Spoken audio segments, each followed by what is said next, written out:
Hey, it's Cledra, and I'm ending my day out here on my deck where I can hear the birds singing. And honestly, I was having a moment of missing my father, um, wanting to call him, uh, and I can't.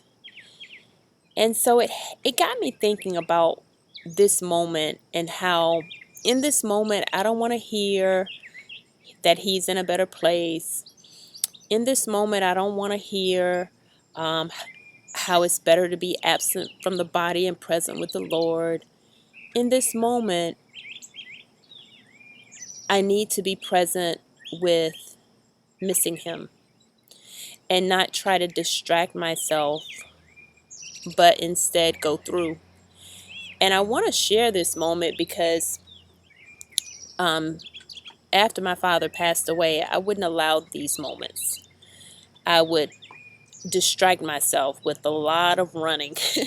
So much so that I injured myself pretty badly, actually. I did a lot of miles and with a lot of intensity.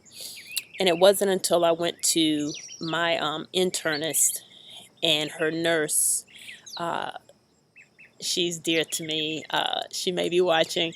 And she said, Cledra, you're going to have to let yourself feel it.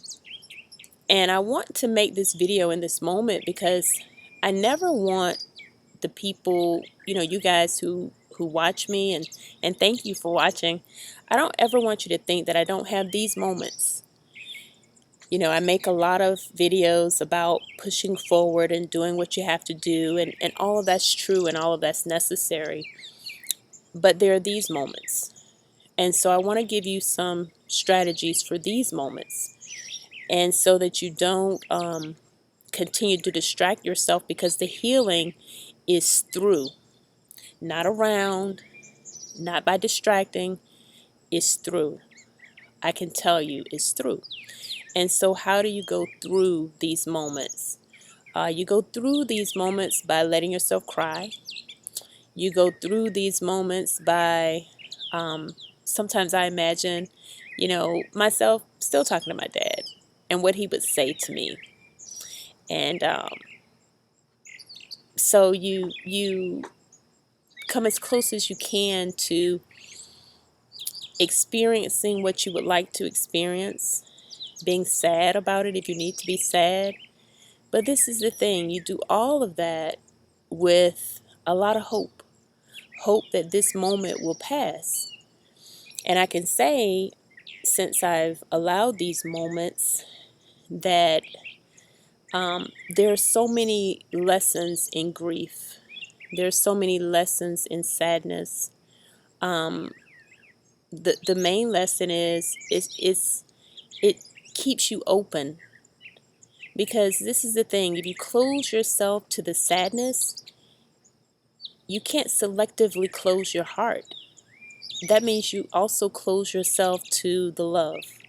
You close yourself to the lessons. You close yourself to the life, the new life that God is taking you to, that's on the other side of the grief. And so I just wanted to share that. The lighting isn't that great. I'm outside hearing the birds sing, because hearing the birds sing gives me a peace. So I'll say that too. Get as close to nature as you can when you're having those moments, because it's just a reminder that all this stuff goes on around us without any planning, without any schedule, without any iPhone alerts. you know, um, so I hope this serves you, and if it meets you in a place where you just don't want to hear anyone tell you anything positive, I get it. Sometimes I don't either. And that doesn't mean we're hopeless. That's not an indictment on our faith. It doesn't mean that we are questioning whether God is able. We know all of those things.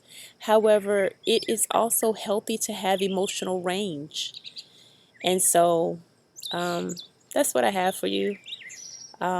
Just know that I am here to support you in having a victorious mindset on the moments where you feel like you're on top of the mountain, and in the moments when you feel like the mountain's on top of you.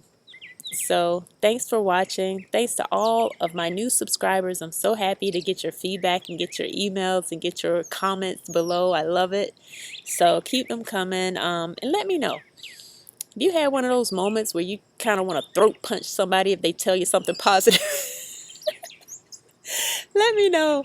If I'm the only one who thinks like that, you just don't want to hear it. So I hope I've offered you guys some hope for your moment. All right. You have a good night. Take care of yourself wherever you are in the world, and know that there's always reason to hope and that you can have emotional range and still be okay.